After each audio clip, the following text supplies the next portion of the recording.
There's about 30 or 40 reporters and photographers here who heard the news.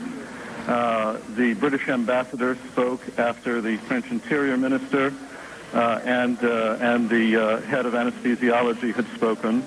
And of course, I think he expressed the sadness and the great grief of Britain and the world in looking at this tragedy. He said it was with deep shock and deep grief that the news was learned that Diana, Princess of Wales, had died, and that the Prime Minister of Britain, the Queen, and of course the Prince of Wales, her former husband, had already been informed. Has there been any announcement by the officials as yet as to what the protocol that now follows will be in terms of when Diana's remains would be returned to Britain?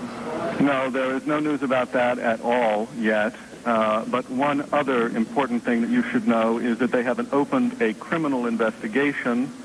The car was pursued, according to the French Interior Minister, Jean-Pierre Chevènement, by two journalists on a motorcycle. They do not say whether there have been any arrests. They do say that they have interviewed so far at least 7 witnesses, and that the case is under investigation by the criminal division of the French police. Christopher, have they mentioned anything about the condition of Diana's bodyguard, who was also injured in the crash? No, not that I have heard. No, I have not heard what the condition of the bodyguard is. I guess he would be the one eyewitness that police would most want to question if he does survive his injuries. Again, we have no indication, as you mentioned, as to the seriousness of his injuries. But as you confirmed for us, Princess Diana died at 4 a.m. Paris time. That would be 10 p.m.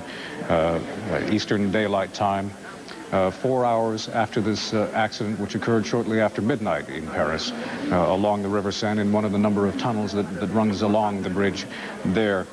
Christopher, what have police said in terms of about the vigor in which this investigation will be pursued, seeing as the criminal unit will be pursuing it? Oh, I think it's going to be pursued with considerable vigor, not only because of the high profile of the case, but because this kind of pursuit of celebrities here in Paris is something that I think the French government has never been terribly happy about. And I think it's the fanfare that surrounded Diana's romance, the kinds of prices that were being paid for her pictures, all of that is not something that fits well with the French government or with the French police. I think they'll pursue this very, very actively indeed. Okay, Christopher Dickey, please stand by. Let's go back to CNN's Jim Bitterman in Paris. Jim, at what hour might most Parisians be learning of the horrible outcome of this accident? You mentioned local television goes off the air fairly early. When does it resume broadcasting?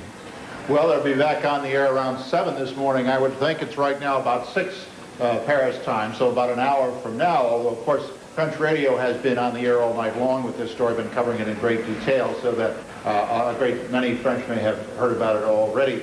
I should say that Princess Diana was certainly well known here, perhaps not as intimately as in the United States or in Great Britain, but the French people were very much on top of Princess Diana and Prince Charles. They followed the various ups and downs in the marriage along the years. And the tabloids and the magazines here did a great deal of coverage of this most recent affair with Dodi Fayed. London? Jim, you mentioned the tone that most Parisians would approach this particular story with. Given the fact that we were told the Princess and Dodi Fayed dined earlier in the day at the Ritz Hotel, would they have been able to dine there relatively unbothered by anybody else if they were not in a private suite?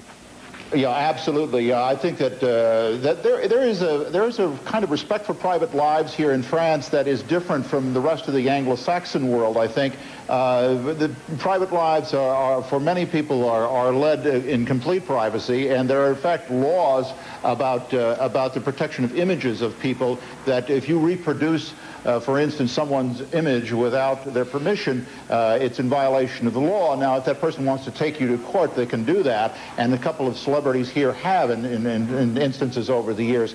Certainly in that particular hotel, if they had dined at the Ritz, that's an Al Fayed hotel, so that there would have been no problem there in terms of security, and we understand the chauffeur was from the hotel as well. All right, Jim, thanks very much. We're going to ask you to stand by. Jim Bitterman in Paris as we go to CNN's Prue LeWarren in London. Prue, has there been any more reaction among the British media to this hour? We are still waiting at this point for any kind of reaction, including, of course, from Buckingham Palace and the family. That includes, obviously, the reaction from Prince Charles.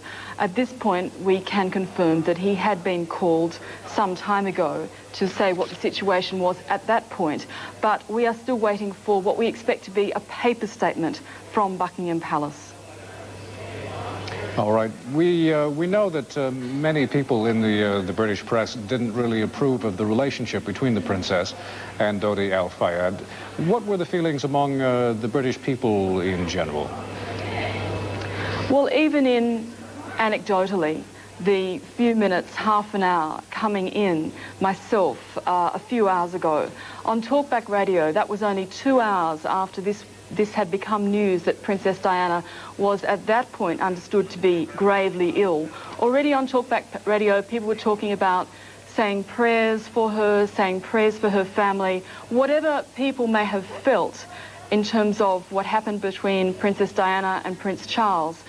Immediately, there was a response in terms of the absolute tragedy of this, and people already talking about saying prayers, and that in terms of the paparazzi, something simply has to be done. Now, that was some time ago. Obviously, since then, we have had this tragedy confirmed. I would expect there will be simply a national outpouring of grief, not only for Diana, but for what will now happen to the emotions of Prince Harry and Prince William. Understandably. Prue LeWarren in London, we'll ask you to stand by. We're going to go back to Christopher Dickey, who is the Paris bureau chief for Newsweek magazine, who was at the Salpêtrière hospital where Princess Diana was pronounced dead a short time ago, just after 4 a.m. Paris time. That was 10 p.m. Here in the U.S. about 2 hours ago, but the word was only released a short time ago. Christopher, can you describe for us just the wave of emotion that rushed around the briefing room when the word was confirmed? I'm sorry, can you repeat the question?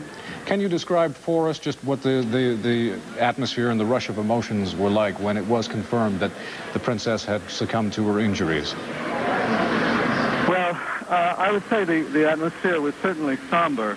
There was a feeling of shock, and I think some grief on the part of some of us who, all of us who've watched Diana over the years, but there was also the businesslike approach of trying to get as many details as possible, getting down the names of the people that were talking, finding out if we could get any information now, any information later in more detail.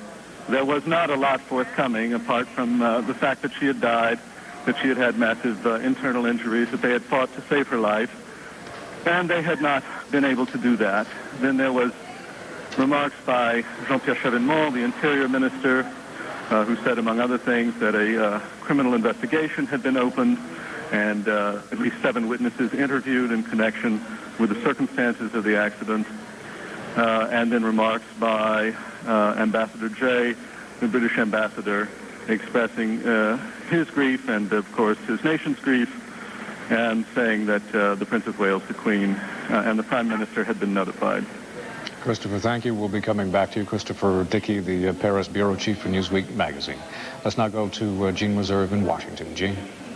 Greg Neal is now on the phone. He's in London. He is with the Sunday Telegraph. Thanks so much for joining us. It is 6 a.m. London time. As Londoners awake, they are hearing this news, I presume. What is happening in London this morning? Can you tell us? Obviously, the news is still breaking in London to a very shocked press community who are still struggling to get news into the last editions of the Sunday morning newspapers. The news is still scanty. The details of the accident obviously have been coming through over the last couple of hours, but it's only within the last 15 minutes or so that confirmation, both from French authorities and from British authorities, has been reaching us of the death of Princess Diana. When would you expect we might hear from Buckingham Palace? Buckingham Palace has obviously so far declined to comment. Obviously, earlier comments were that they were shocked by to hear of the awful accident. At that time, obviously, the full extent of the princess's injuries were not fully known. When they speak, how much are they likely to say? Are they likely to be quite close-lipped about this? I think you can imagine that both the personal shock of the royal family will be paralleled, obviously, by the shock that will be felt in almost every circle in Britain. But it's unlikely that the royal family will express other than obvious immediate shock. We do understand that Prince Charles, who, together with the Queen and Prince Philip and Prince William and Prince Harry, the sons of Prince Charles and Princess Diana, are at Balmoral Balmoral Castle in Scotland, where Prince Charles was woken up with news of the accident a few hours ago. Let me clarify my mistake. It is apparently 5 a.m. your time. That's right. You'll excuse when I say we're still in the throes of producing the last edition of this newspaper, and obviously there is a lot of confusion here as we're trying to get all the details clarified so that we can give the fullest service to our readers in a few short hours' time. We were talking about Buckingham Palace reaction. What about public reaction? What is the British public attitude towards Diana at this point in time? She was obviously an enormously influential figure. Although she was sometimes criticised, she was held in great respect in the public eye, and there will be widespread shock, not only at her death, but if the reports of pursuit by paparazzi photographers are true, the circumstances, there's no doubt that they will call for new attitudes towards, I suspect, towards press intrusion on the privacy of people in the public eye. But of course these are matters for the next few days. At the moment the reaction in London is one of profound shock.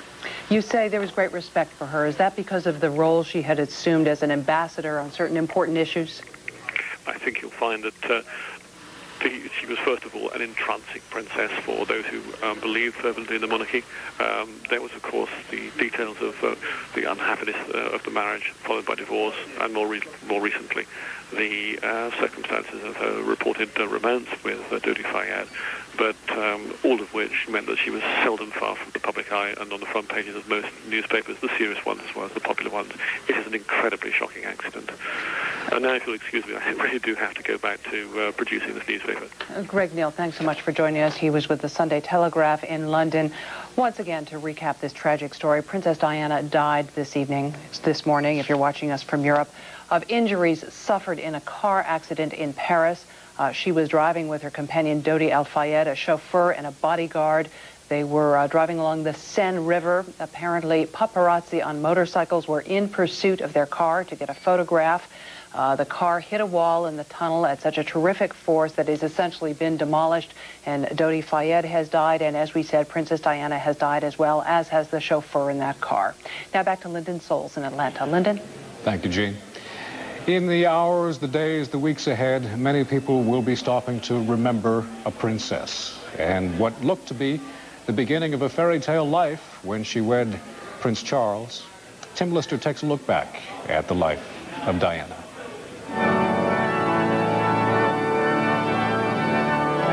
It was the wedding of the century. A marriage that captivated not just the people of Britain, but the world. On a summer's day in 1981, Lady Diana Spencer married the Prince of Wales amid the splendour of St. Paul's Cathedral.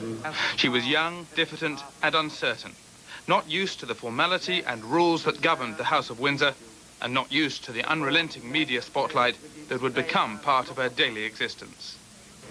The expectation was that she and Prince Charles would continue the line of succession, providing at least one heir who would assume the throne in the 21st century. And just a year after the marriage, their first son, Prince William, was born, soon to be followed by another son, Harry. Everything seemed to be going according to the script carefully prepared by Buckingham Palace. But Diana was depressed by her frequent separations from Prince Charles and by what she perceived as his excessive devotion to royal duty. She hated being away from her sons and was both hurt and angered by constant speculation about her husband's alleged relationships with other women. She spoke later of Lady Camilla Bowles, a longtime friend of Charles, as being the third person in her marriage. For his part, Prince Charles appeared to resent her immense popularity with the public, which stole the limelight from him, and his interests, the countryside, ecology, fishing and hunting, were incompatible with hers, music, fashion. Amid intense media attention, it became clear that Princess Diana and Prince Charles were growing apart. The newspapers would measure the days they spent separated. A book, Diana, Her Story, by Andrew Morton, revealed details of her unhappiness. She had developed eating disorders and was even reported to have attempted suicide. Eventually, but out of the blue, the then British Prime Minister John Major announced that Diana and Charles would separate. The British monarchy had not faced such a crisis since the abdication of King Edward VIII in 1936. But the princess was not to be deterred from maintaining her high public profile. Once the couple's divorce was confirmed and freed from the shackles of royal protocol, she began to be seen in public with other men. She focused her official life on several charities, as varied as the Royal Ballet in London and the Red Cross campaign against the landmines. Within the past few months, she's been in Angola and Bosnia to see at first hand the effects of landmines as a guest of the International Red Cross, a stand that courted political controversy. She managed to combine her charitable work with a high-profile social calendar. But it was her liaison with Dodi Fayed that had seemed to be the most serious since the breakup of her marriage. Tim Lister, CNN, reporting.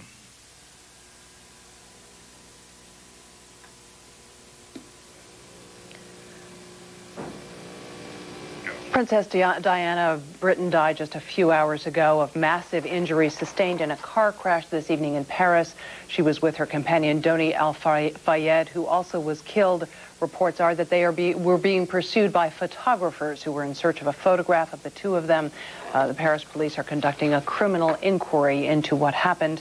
Prue Lewarne is in our London bureau. Prue, what are the London media saying at this hour, early hour? Of course, there is just a complete atmosphere of shock and great sadness and grief.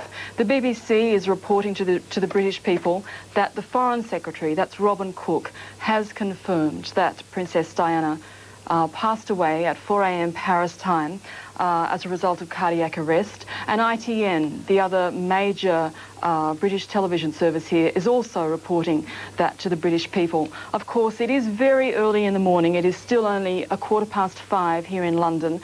But already on radio, people are calling in, expressing their grief and absolute shock at what has happened. Prue, have you heard anything yet from Buckingham Palace? There has been no official word from Buckingham Palace yet. We are hearing from one wire service, that's Reuters, that Queen Elizabeth II and Prince Charles, the heir to the throne, are expressing their deep shock, their distress at Diana's death. Prue, do we have any idea what will happen in the days ahead? Diana's relationship with the royal family being what it was? It is, as you allude to there, a very complicated situation. Diana has been divorced now from Prince Charles for just a year, and yet, of course, Diana is the mother of Prince William and Prince Harry. It is a very complex situation, and obviously this was not even remotely expected. So I imagine there will be a great deal of formalities that have to be dealt with, but at this stage, it is simply in all quarters a question of enormous shock and enormous grief. Prue Lewarne, thank you for joining us from London. Once again, Princess Diana died tonight of injuries she received in an automobile accident. Lyndon Souls is in Atlanta with more. Lyndon? Thank you, Jean. Let's take a moment to recap what has happened over the preceding hours. It's our sad duty to inform you, as Jean has told you, that Princess Diana, at the age of 36, has died of her injuries. Those injuries were suffered in a crash shortly after midnight, Paris time, that would be just after 6 p.m. Eastern time, in one of the tunnels that runs along the Seine River at the Pont de la Mare bridge. She was traveling with her companion, Dodi Fayed, who was pronounced dead at the scene of his injuries. The car apparently traveling at a high rate of speed, from reports we have been told, followed by a number of paparazzi photographers, possibly on motorcycles. There was one report from an eyewitness saying that there may have even been some photographers in a car, but police have yet to confirm that. You could see from the video that we received from the scene and in descriptions from the eyewitnesses that we talked with that the Mercedes car was very severely damaged. An airbag was deployed on the front passenger side, and Jim Bitterman reported to us earlier that there are very stringent seatbelt laws in Paris, but this perhaps being a private car for hire, it may be quite likely that Princess Diana and Dodi Fayed were not wearing their seatbelts in the rear seats. Police confirmed that the chauffeur of the car was also killed at the scene. He was a security officer from the Ritz Hotel, which is owned by the Fayed family.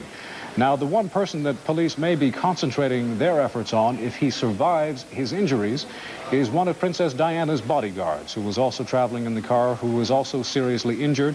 But we have had no detailed reports from the hospital as to his condition at this time. Jim Bitterman reported to us earlier that this will be handled by the special crime unit of the French police department. And if there are charges to be laid, they will do it. But again, the atmosphere within the hospital itself where Diana was taken, the Salpêtrière Hospital, was shock and disbelief. You could hear the emotion running through the voice of Christopher Dickey, who is the Paris bureau chief for Newsweek magazine, who brought us the official news as the French government passed the sad news on to the rest of the world. Diana was taken to the hospital in grave condition. She was said to be suffering from serious head injuries, possibly a broken arm. When the end came, she died of cardiac arrest at 4 a.m. Paris time, which would be 10 p.m. Eastern Daylight Time.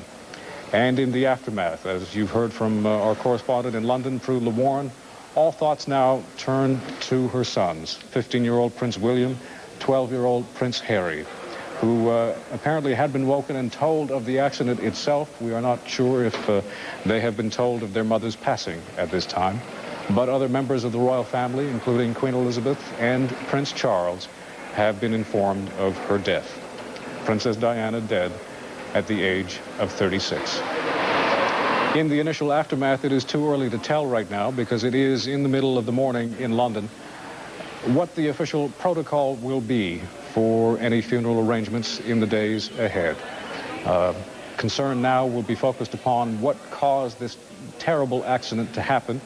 And if there was any involvement by paparazzi photographers, obviously that will be hotly debated in the days ahead. You may have heard CNN's interview with actor Tom Cruise very early on in our coverage of this accident, that he himself had been stalked by paparazzi in that very same tunnel in Paris, where again the traffic travels at a very high rate of speed. We were told by Scott McCloud of Time magazine that the princess's car apparently was traveling westbound on the right bank of the Seine River toward the Eiffel Tower, and it apparently hit the wall, twisted around about 140 degrees or so, and ended up in the opposite direction that it had been going.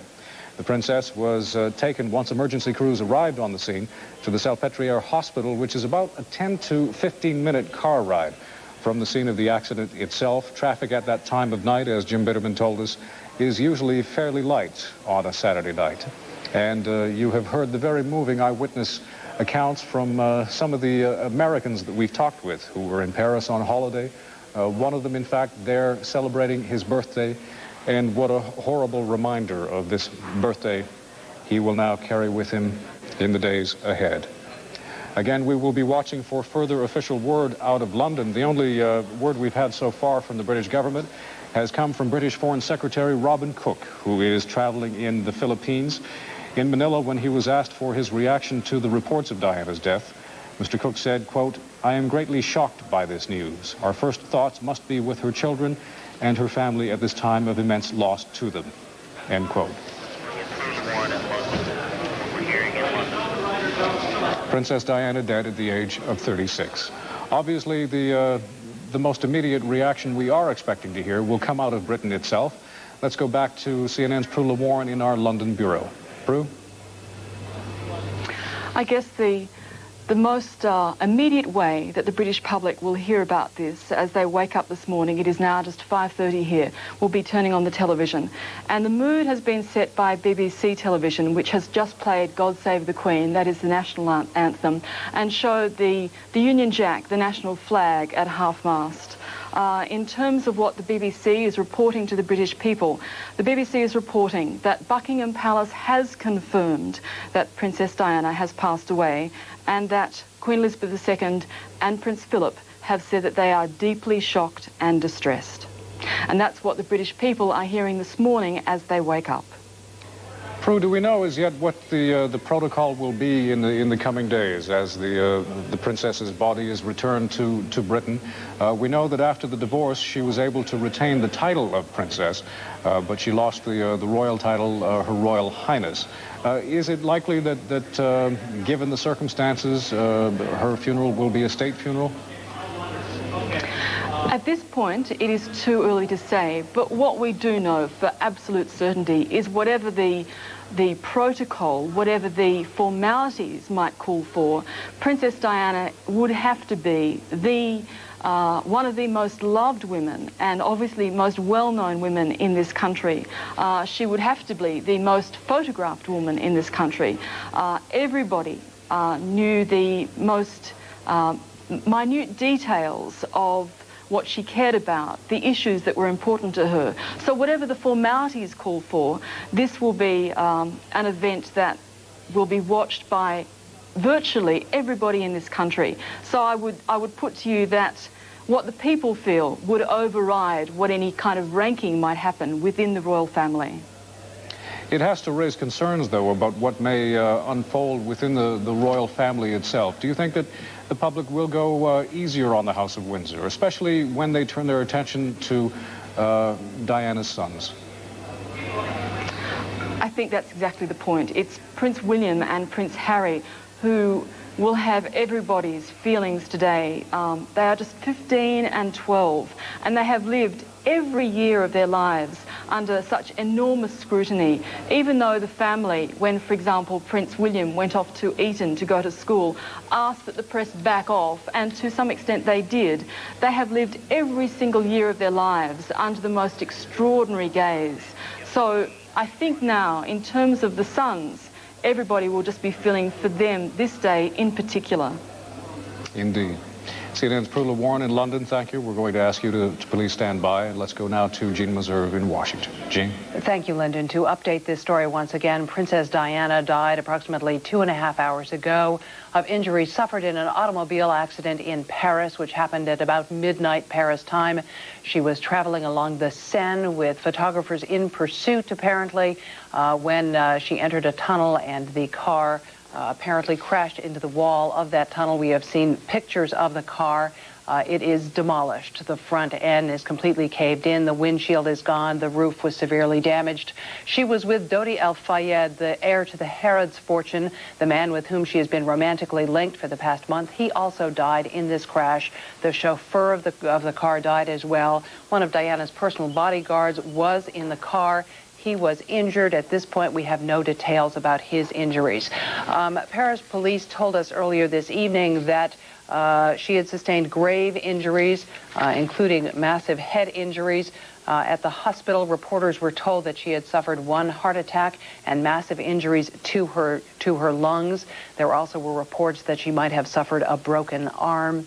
There has been word that Buckingham Palace has expressed deep shock and distress at the news of her death. Jim Bitterman is in Paris where this all occurred. Jim, what's the latest there? Gene, we're getting some more details now about the crash. It must have been a horrendous accident. One of the details that's come out is that the car's radiator was pushed into the lap of the front seat passenger. That would have been Diana's chauffeur, or rather Diana's security guard, who is listed in grave condition this evening in the hospital. He's the only survivor of the crash, and he's listed in grave condition. Doctors have officially pronounced Diana dead of lung hemorrhage. They actually had her on the operating table. They had performed some surgery on her at the hospital, but she then died of what was called a lung hemorrhage. Another thing that French press is reporting this evening, a very interesting small detail that's come up with regard to that criminal investigation. AFP says that the police have detained 5 press photographers for questioning and seized 2 motorcycles and a motor scooter after the accident. And that would go to the cause of the accident, which we strongly believe was caused by photographers pursuing Princess Diana at a very high speed, and the car went out of control apparently. Jean? What do we know much of what happened in that tunnel? Well, not a whole lot, except the eyewitnesses that we had on the air here earlier described a very long squealing of tires as the crash occurred. Now, I should say that the tunnel itself can be a very confining thing. If a car is out of control, there's no place for it to go except into the walls of the tunnel or the support pillars in the middle of the tunnel. So there was really no place for this car to go. And when we saw the pictures of the car being brought out of the tunnel, it's clear the impact was close to an explosion. In fact, police called it an explosion, explosive impact. Jim Bitterman, please stand by. We're going to listen now to a French doctor who made the announcement there of Diana's death. Tonight's accident is a terrible tragedy. The death of the Princess of Wales fills us all with deep shock and with deep grief. And our thoughts and our prayers are with her family and her friends, and with the family and friends of the others who died in the accident.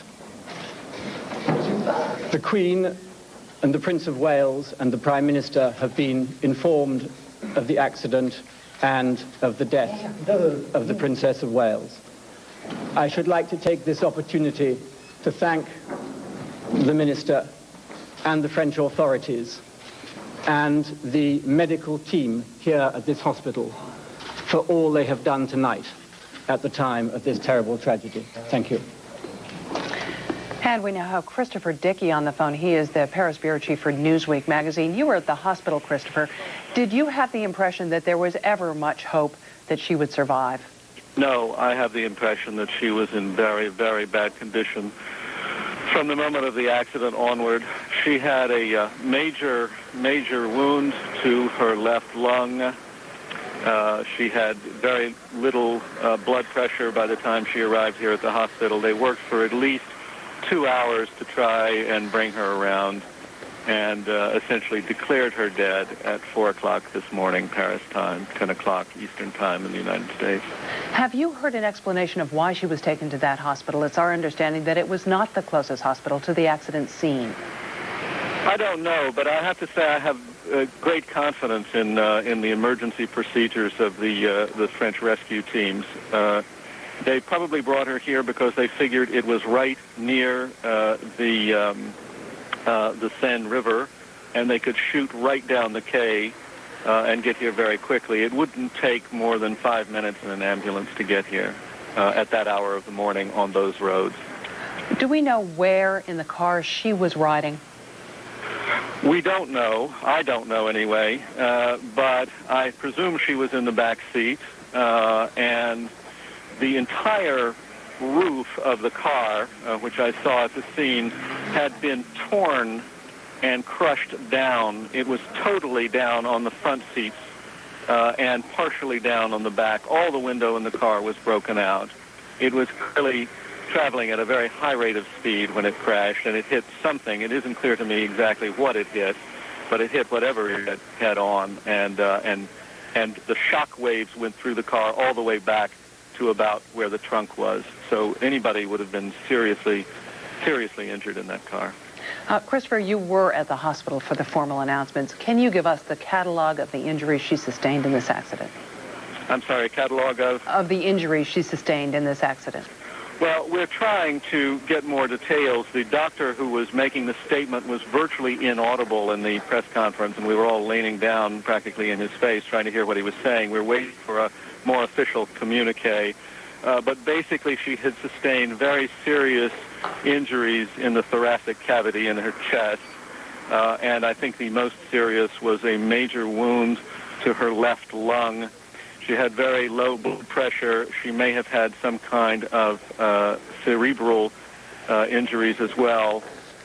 She died of cardiac arrest, but basically they could not revive her. Jim Bitterman, you were speaking... And I'm just being told right now by a police spokesman that there's not going to be any more details for the moment. Jim Bitterman, you were speaking a moment ago about the paparazzi who may have been involved in the accident. How active are the paparazzi in Paris? Well, this has become kind of a cat and mouse game for celebrities that come to this town. I suspect as it happens elsewhere, it's no different, really. But for young people on the way up and that want to get into the news media, it's a chance to break in, to suddenly make it to the top with a dramatic photo of some celebrity doing something intimate. And there's a great deal that's come about over the years to sort of encourage that. Magazines have offered increasing amounts of money to people who come up with the goods, with the pictures. And most recently, the pictures appeared here, as they did everywhere else, of Princess Diana with Dodi Fayed on the yacht in the Mediterranean. And I think that did nothing but encourage people, because the word leaked out on the kinds of money that were paid for those pictures. And I think that it encouraged young people that want to be photographers to try this kind of thing. Like I say, police have apprehended, at least according to French press, 5 photographers. Now, it's unclear whether those were photographers that were in pursuit of Princess Diana, or whether they happened onto the scene shortly thereafter. It seems most likely that they were among those that were pursuing Princess Diana.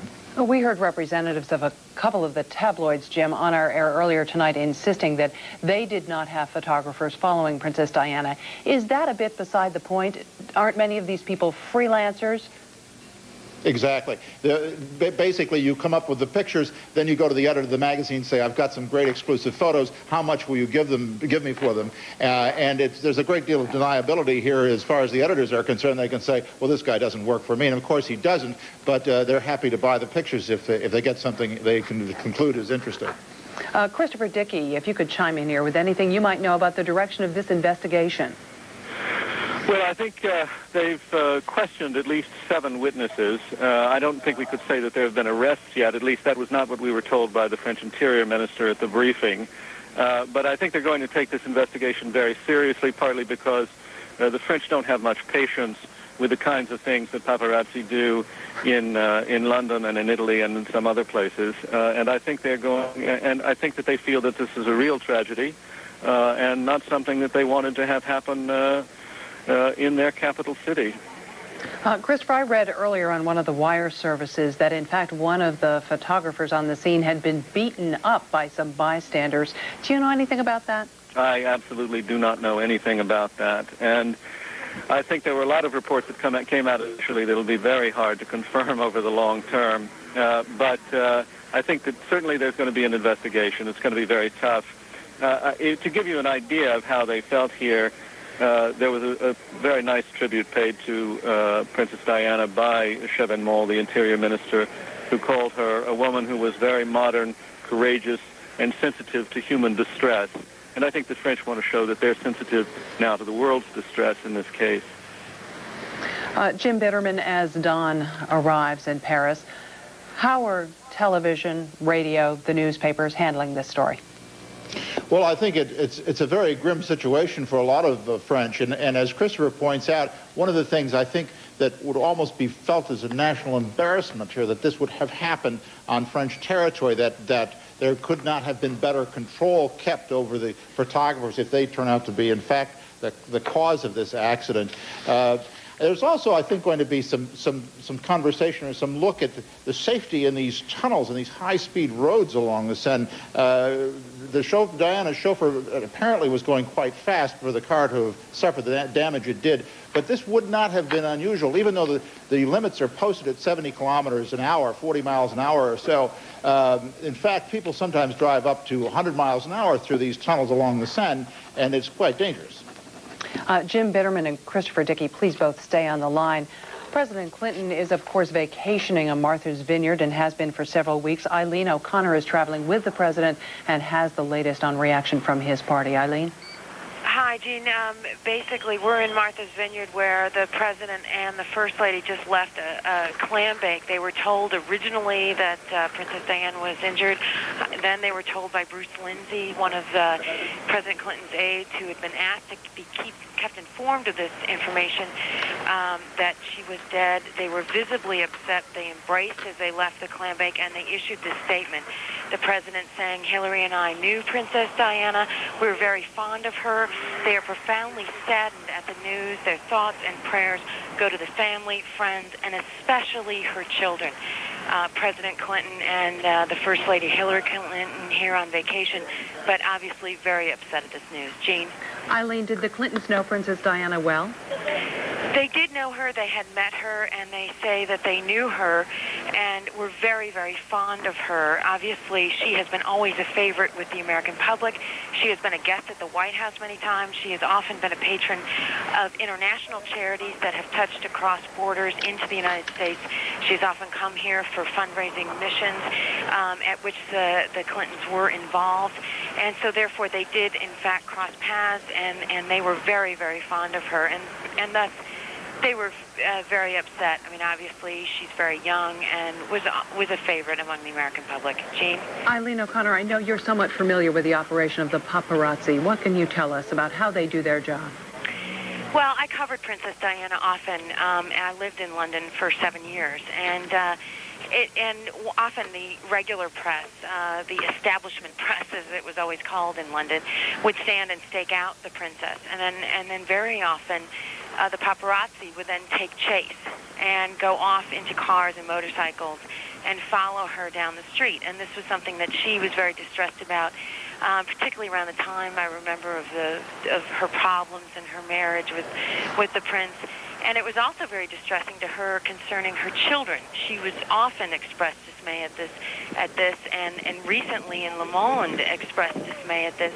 And as you heard earlier, a lot of other celebrities in Europe expressed dismay. I was a little bit shocked hearing earlier a lot of newspapers saying, well, we didn't have our staffers there. I do know that a lot of times, having been in tragic situations, a lot of newspapers would call me up asking me if I had pictures of tragic situations being a journalist there.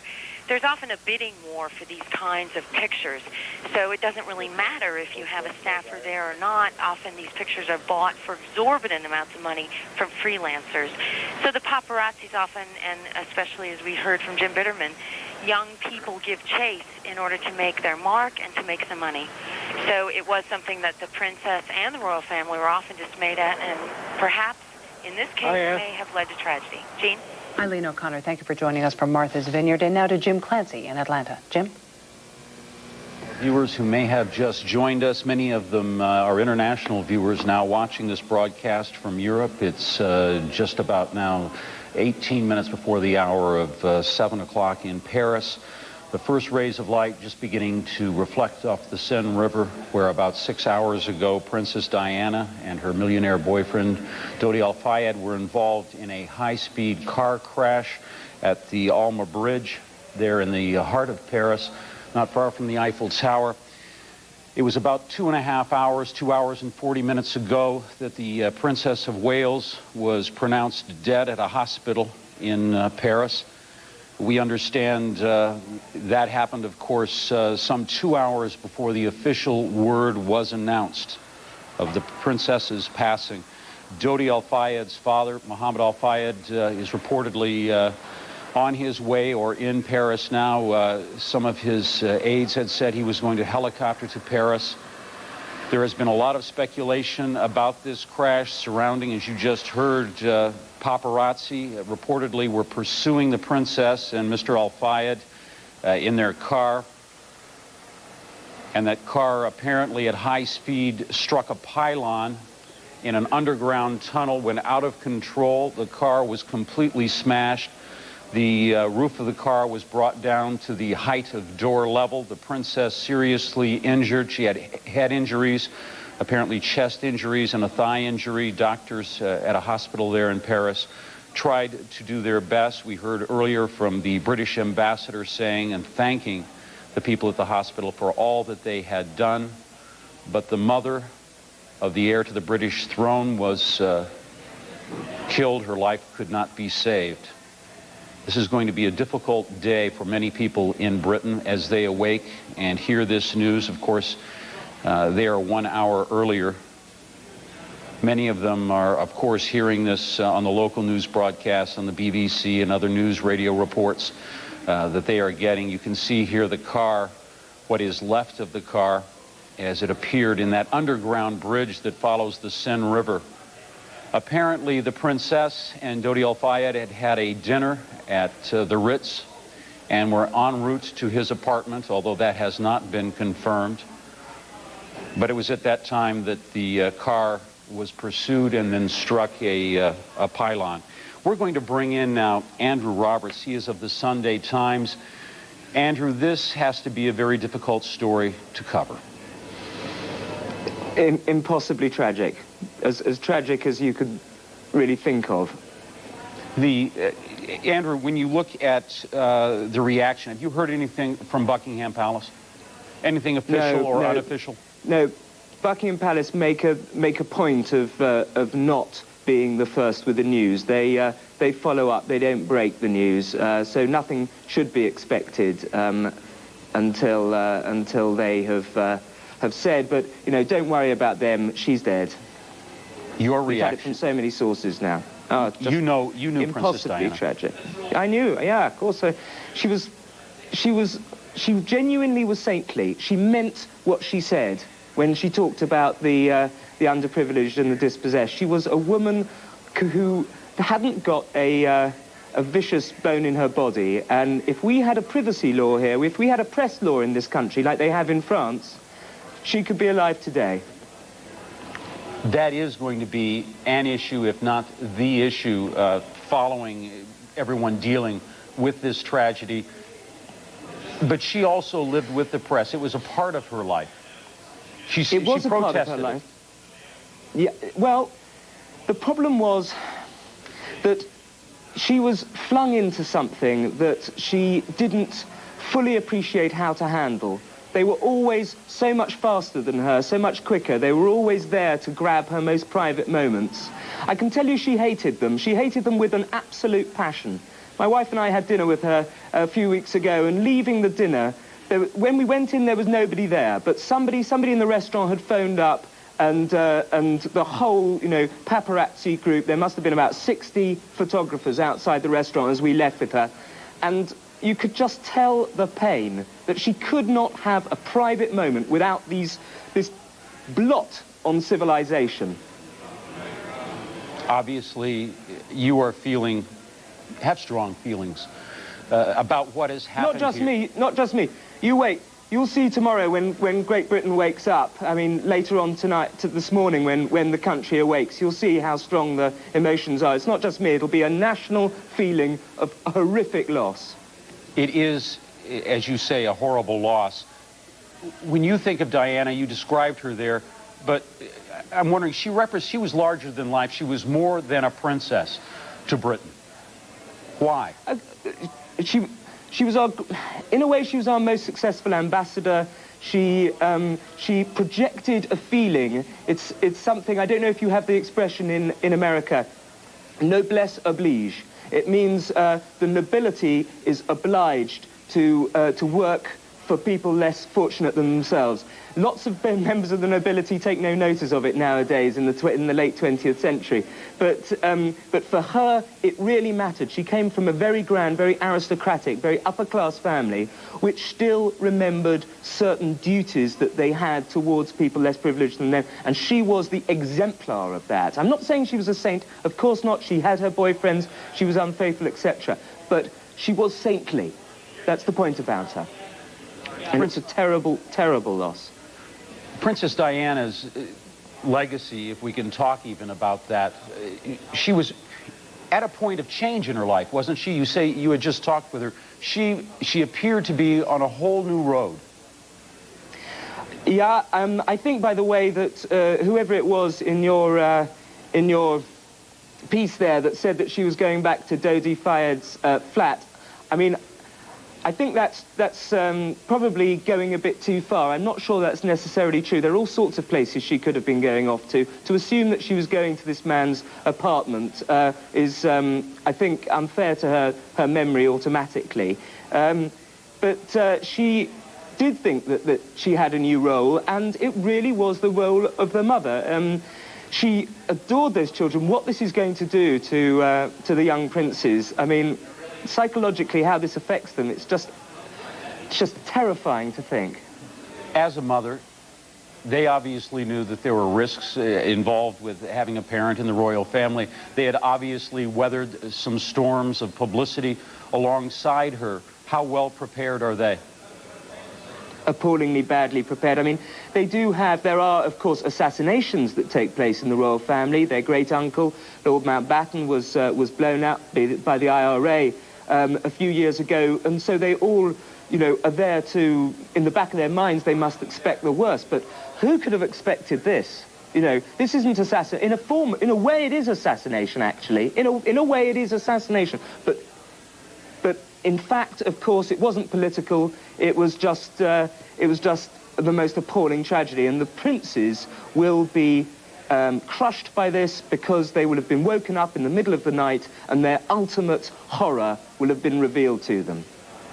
For Princess Diana, for so many people, Princess Diana was on a road.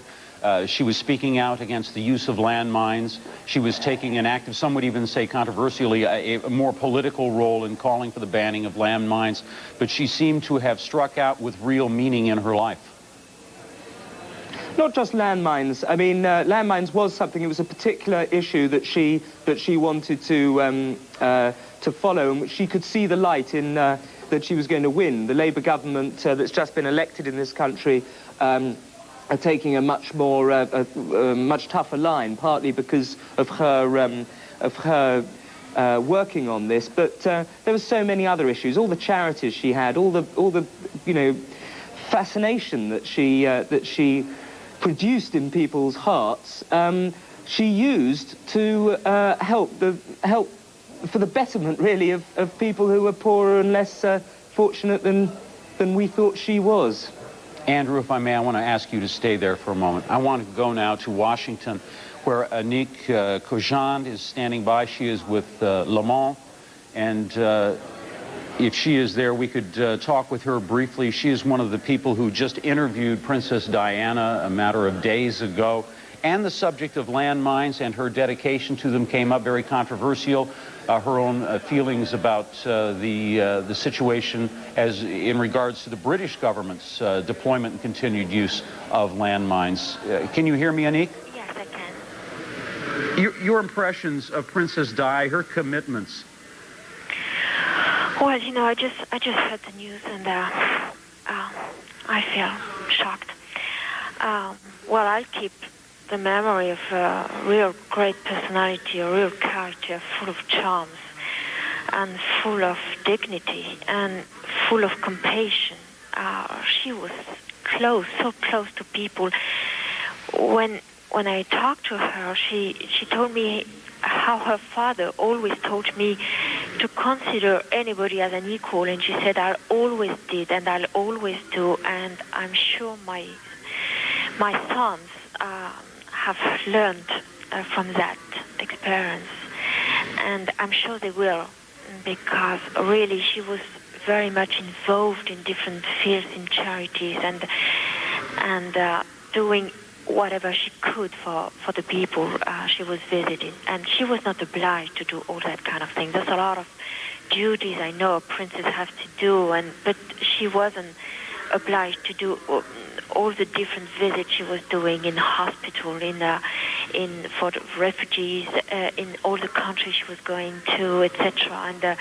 And we finished the interview and the conversation by a sentence that I always remember, and I'll finish the article I wrote with that words of her. She said, whoever in distress would call me, I'll come wherever he is. And I think I thought this was really unbelievable for a princess. This was the kind of risk she was taking, but she was not aware of that kind of risk. And I think for that maybe people didn't consider her enough for all the jobs she was doing. People had, there was a trend to consider she was just a very pretty and charming princess, and that's all. And she had not to talk about about important or too serious subjects like landmines or like politics. But I think she was much more aware of things than most of the people thought, and she was much smarter than they thought always. And I think her sons must be very proud of her. Anik, if you can stay on the line. Andrew Roberts, does that sound like the Princess Diana that you knew well? Pardon me? One. And I've just been reminded, literally a couple of months ago, when she heard that my wife had had a baby, she sent a bunch of flowers round immediately with the most moving, heartfelt message, and she did it for everyone. She was, you know, high and low. She was so special. It's gonna rip the heart out of this country, I can tell you. And you talked a little bit about Andrew. Andrew, I want to ask a question of Anik, if I may. Anik, we've been talking about the paparazzi. Her vehicle, vehicle was being pursued reportedly by several photographers on motorcycles, but she had no trouble relating to the press, as she could explain intellectually about the subjects that she was interested in this case, landmines. Yes, well, there was a real problem with the press, and we talked a little bit about that, because, of course, she was very much aware of what she represented and how well-known she was. So she was willing to use this fame for different causes, and she was feeling a real responsibility because she was famous, a responsibility to use that in order to promote different values, and I think she did that well. So sometimes she was accused of using the press, but I think she was just playing her role. By the other way, she very often she said to paparazzi or to photographers, "You make a hell of my life," she said once, and we talked a little bit about that, and she explained how the British press especially, but not only the British press, I guess, but was really hard towards her, and always looking for something which was bad, and always criticizing her and pursuing her. And that was really, well, they were making a real difficult life to her. I mean, can you imagine having a lot of people always waiting for you each time you're going out of your house, etc.? It was just unbelievable. But so, you know, there was a double relationship with the reporters and the paparazzi, because in a way, of course, she wanted to escape, and in another way, she knew that she couldn't. So she tried to use them sometimes, and I think most of the time it was really for good causes. Anik Kajan, thank you so much for being with us with Le Monde. I want to also, for a moment, Andrew Roberts, bring you in.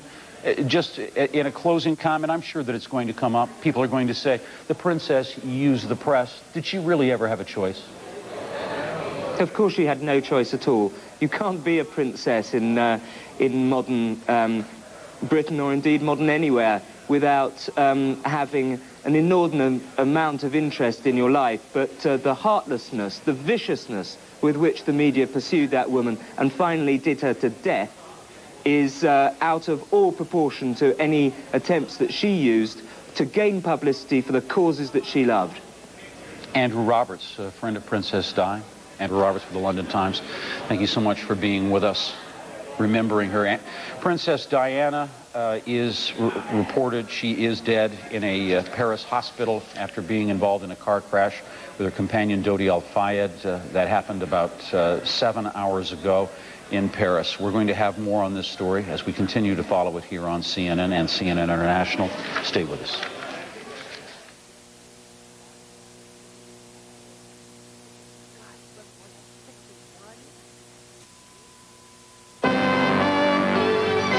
This is CNN Breaking News.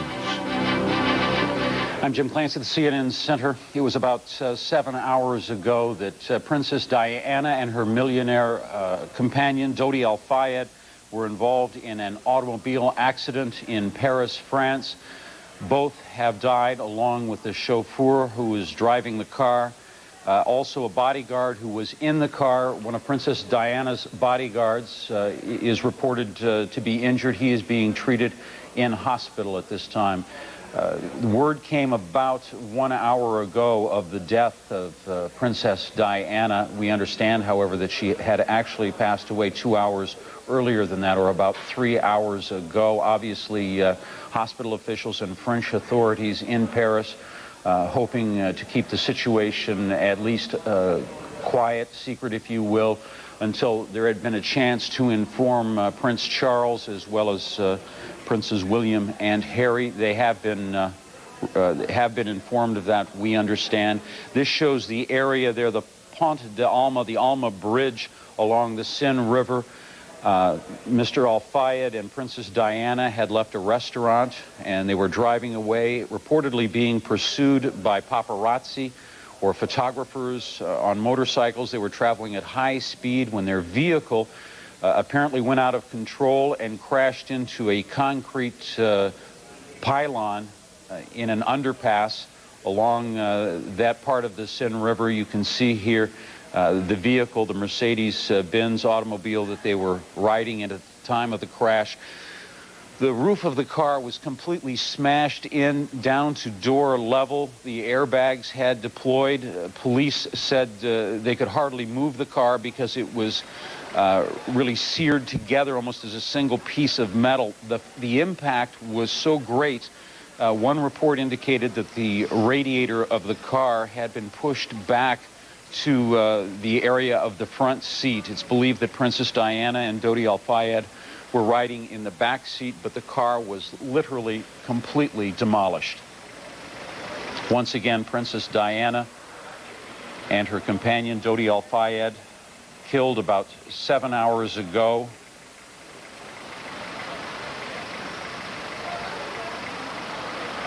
Obviously, after seeing much of this and following in a vigil through the night when it was reported Princess Diana was still alive,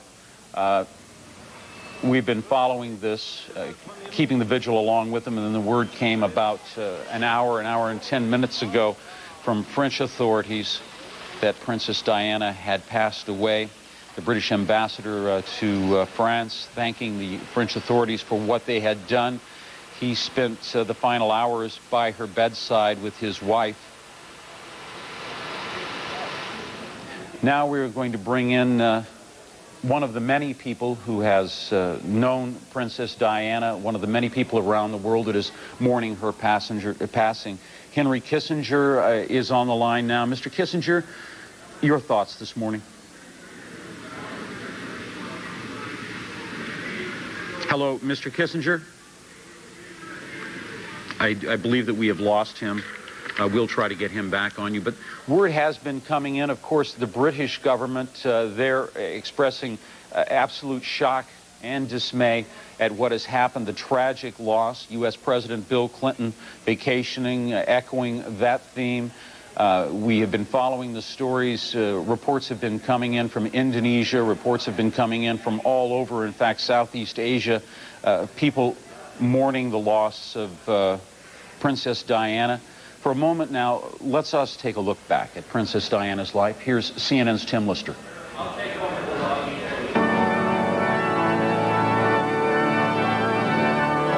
It was the wedding of the century. A marriage that captivated not just the people of Britain, but the world. On a summer's day in 1981, Lady Diana Spencer married the Prince of Wales amid the splendor of St. Paul's Cathedral. She was young, diffident, and uncertain, not used to the formality and rules that governed the House of Windsor, and not used to the unrelenting media spotlight that would become part of her daily existence. The expectation was that she and Prince Charles would continue the line of succession, providing at least one heir who would assume the throne in the 21st century. And just a year after the marriage, their first son, Prince William, was born, soon to be followed by another son, Harry. Everything seemed to be going according to the script carefully prepared by Buckingham Palace. But Diana was depressed by her frequent separations from Prince Charles and by what she perceived as his excessive devotion to royal duty. She hated being away from her sons and was both hurt and angered by constant speculation about her husband's alleged relationships with other women. She spoke later of Lady Camilla Bowles, a longtime friend of Charles, as being the third person in her marriage.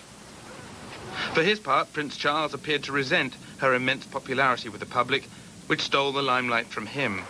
And his interests, the countryside, ecology, fishing and hunting, were incompatible with hers, music, fashion. Amid intense media attention, it became clear that Princess Diana and Prince Charles were growing apart. The newspapers would measure the days they spent separated. A book, Diana, Her Story, by Andrew Morton, revealed details of her unhappiness. She had developed eating disorders and was even reported to have attempted suicide. Eventually, but out of the blue, the then British Prime Minister John Major announced that Diana and Charles would separate. The British monarchy had not faced such a crisis since the abdication of King Edward VIII in 1936. But the princess was not to be deterred from maintaining her high public profile. Once the couple's divorce was confirmed and freed from the shackles of royal protocol, she began to be seen in public with other men. She focused her official life on several charities, as varied as the Royal Ballet in London and the Red Cross campaign against the landmines. Within the past few months, she had been in Angola and Bosnia to see at first-hand the effects of landmines as a guest of the International Red Cross, a stand that courted political controversy. She managed to combine her charitable work with a high-profile social calendar. But it was her liaison with Dodi Fayed that had seemed to be the most serious since the breakup of her marriage. Tim Lister, CNN, reporting. For more perspective on Princess Diana, we're going to talk now with Robert Hardman. He is a correspondent with the Daily Telegraph who knew Princess Diana. Mr. Hardman, can you hear us? I can hear you, yes. Tell us, this was a woman who was beautiful, she was wealthy, she was famous, but it seems that the simple happiness of life somehow eluded her. Yes, towards recent times, certainly the princess had gone through a lot of deep unhappiness with the separation first and then the royal divorce. And then as she was rebuilding her life, obviously a huge degree of media attention, which made, in a way, every step very difficult. I think that the whole world really will be shell-shocked this morning. Yourself, your memories of Princess Diana.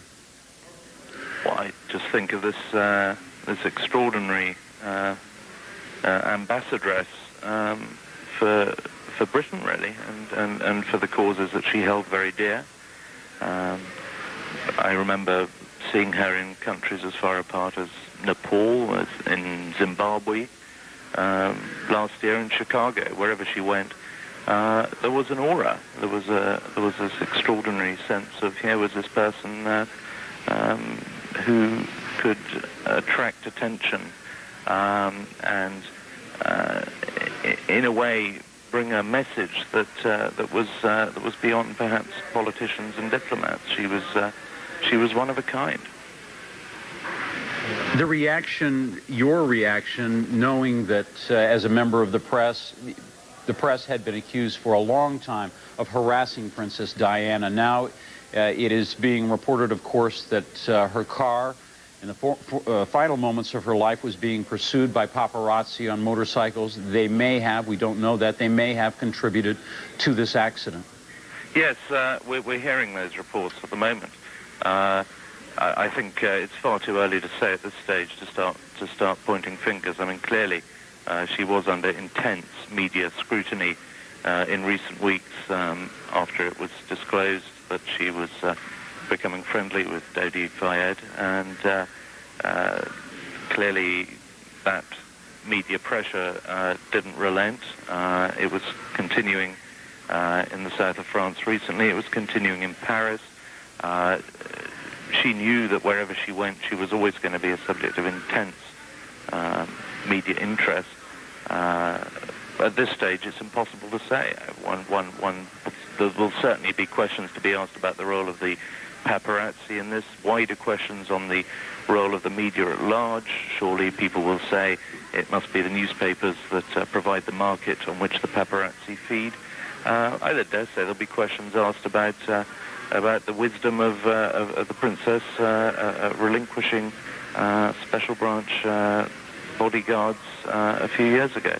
But at this stage, I think these questions are they're way off, and I think at the moment will probably seem somewhat irrelevant. We remain in something, as you said, a sense of shock. If you will stay there, Mr. Hardman, I want to show our viewers the reaction of Foreign Secretary Robin Cook. He was in Manila making a trip through Southeast Asia, here reacting to news of the death of Princess Diana. I am greatly shocked by this news. Our first thoughts must be with her children and with her family at this time of immense loss to them.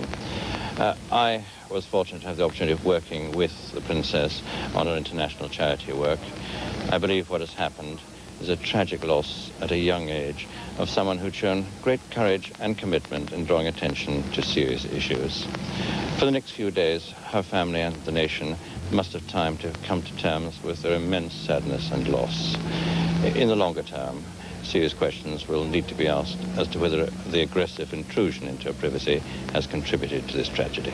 Thank you. That was Robin Cook, Britain's Foreign Secretary, there reacting to the news of Princess Diana's death. Now, for more on what actually happened in the accident, what took place some 8 hours ago, 7 hours and a half ago in Paris, let's go to Jennifer West, who has a report and a wrap-up on it. The accident happened just after midnight in Paris. Princess Diana was in a car with her companion, wealthy Egyptian businessman Dodi Fayed, a driver and a bodyguard. They reportedly had dined at the Hotel Ritz, which is owned by Fayed's father, Mohammed al-Fayed. Other reports say their car was being chased by paparazzi photographers riding motorcycles. Whatever the case, the car carrying the princess and her companions was traveling at high speed when it smashed into a wall inside a tunnel along the Seine River. Eyewitnesses spoke with CNN's Jim Bitterman. We saw a large blue Mercedes, darker blue, and the airbag on the passenger side was deployed, as he said. And we saw a lot of liquid on the ground. And when Tom went into the tunnel to help, we didn't know who it was at the time. Somebody came running towards us, speaking French, shouting in French, and we thought for some reason it was going to blow up in the tunnel. The driver was unconscious, sounding the horn for like probably almost 2 minutes. Police have opened a criminal investigation into whether pursuing paparazzi photographers in fact may have contributed to the crash. Eyewitnesses tell CNN photographers were on the scene of the accident immediately. Well, initially when I approached the vehicle, the gentleman who was taking pictures was there immediately following the accident. Before I could run from the mouth of the tunnel, 50 yards approximately to the 30 yards from the car, he was already... You're saying within seconds of the crash? Within seconds. And his camera equipment was far too sophisticated for a tourist. Newsweek Paris Bureau Chief Christopher Dickey described the condition of the car when it was pulled out of the tunnel. It is totally smashed in front. You can see where the airbags, both front airbags deployed, but the car, the front of it is totally smashed in. The area above the windshield is totally smashed down. The roof is collapsed on top of both the driver's area and the passenger's area. And the area in the back, all the glass is broken out, and the right-hand part of the roof has collapsed downward there, too. Police in Paris quickly confirmed that Dodi Fayed and the chauffeur were dead, and the bodyguard was seriously hurt. Diana, reporters were told, was gravely injured. As the hours ticked by, outrage built as people heard the reports paparazzi may have been involved in the accident. And angry actor Tom Cruise told CNN he, too, had been chased by photographers in that same tunnel. I've actually been in that same tunnel being chased by paparazzis, and they run lights, and they chase you and harass you the whole time. It happens all over the world, and it has certainly gotten worse. About 5 hours after the accident, Christopher Dickey was at Salpêtrière Hospital in Paris when the French government made the official announcement. It's just been announced that Diana is dead. She suffered serious internal injuries. They could not repair her, and she succumbed. We were told by a hospital employee making a public statement, and now the French Interior Minister, Jean-Pierre Chevènement, is speaking and expressing his condolences. All right, Christopher. It is confirmed that she's dead. She succumbed to massive internal injuries. Jenny West, CNN reporting. That is the news as we have it up until this moment. I want to go back to London and talk again with Andrew Roberts of the Sunday Times. Andrew, we've talked a little bit about the different questions that are going to be asked, but in your view, what should be remembered about Di? Everyone is going to have a different memory, of course, and there are people in the public that have never met her as you have that will have their own memories.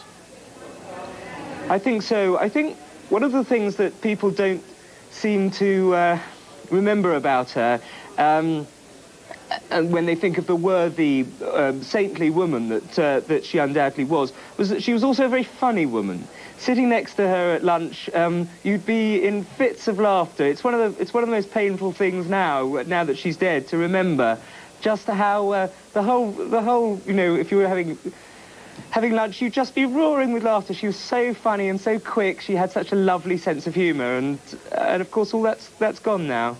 It's just so awful. President Clinton saying from Martha's Vineyard that he is profoundly saddened by the passing of Princess Diana. And of course, she had visited the White House many times.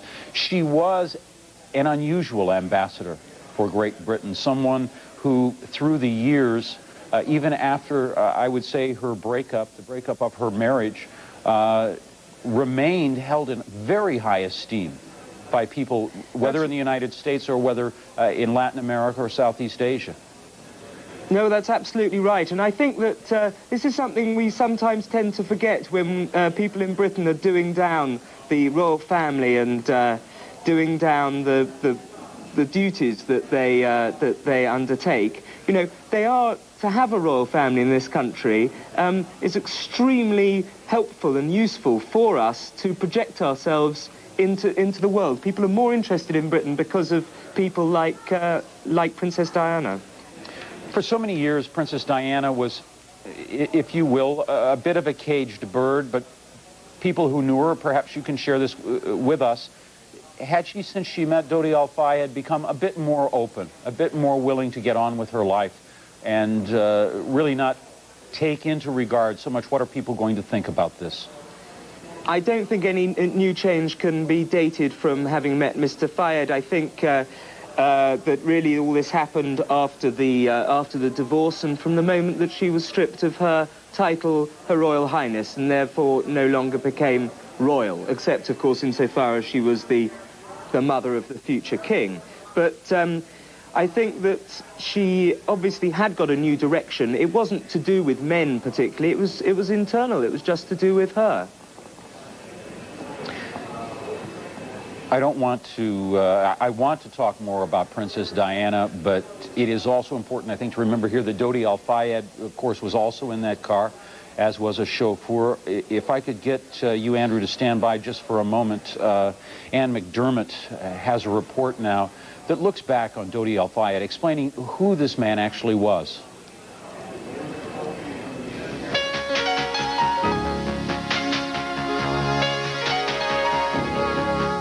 He co-produced or put up money for movies like Chariots of Fire and Steven Spielberg's Hook. And Hollywood people who knew Dodi Fayed said they'd miss him. Well, I was shocked, saddened. He was a bright, studious man, very desirous of making a contribution to the Hollywood community.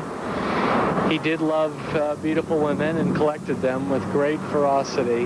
One beautiful woman who said she was engaged to Fayed, who sued him when it became clear he was seeing Princess Diana.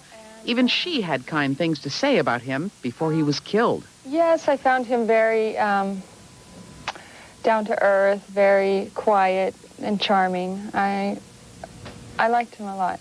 Late Saturday night, Kelly Fisher's attorney, Gloria Allred, issued this statement about her client. Absolutely devastated. She's in an enormous amount of pain. She's just stunned. Fayed's former publicist reacted to the initial reports that Fayed's car was chased by paparazzi. I think there's going to have to be a significant amount of laws changed now to protect the rights of celebrities. The paparazzi's behavior has gone beyond obnoxious into the criminal, in my opinion. The news was just sinking in late Saturday in the town where Fayed sometimes made movies. It was a great shock. I can't believe that it happened. Oh, that's bad news.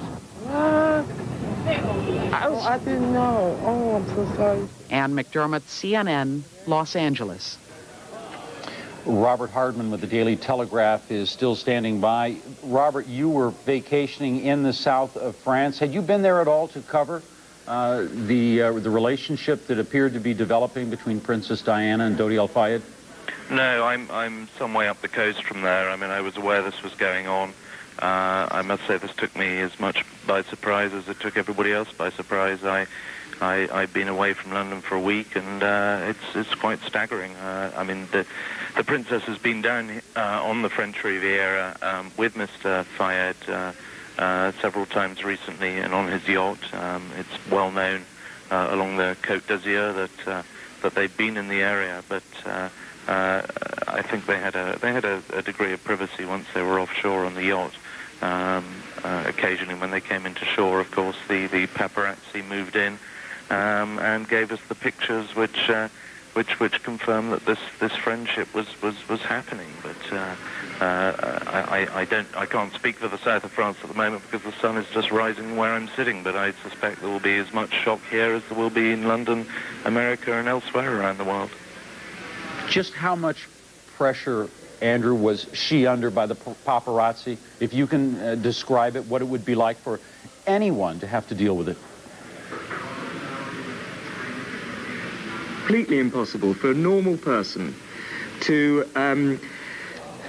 get a sense of normality under that sort of pressure. I mean, you were just speaking to Robert Hardman, who is pretty much the most responsible and serious journalist writing on royal matters in the British press. So he is in no way personally to blame, but some of the other ones, some of the other writers and photographers, the hypocrisy that is already going on, that I'm hearing already, of people saying, oh, well, this paparazzi doesn't work for me. Well, maybe not entirely, day to day on the payroll, but they certainly sell the pictures. They make they give these people their livelihoods. There's a lot of really quite sickening, nauseating hypocrisy already starting. But as I say, I completely absolve Robert Hardman himself personally from this because he's the best of the bunch by far.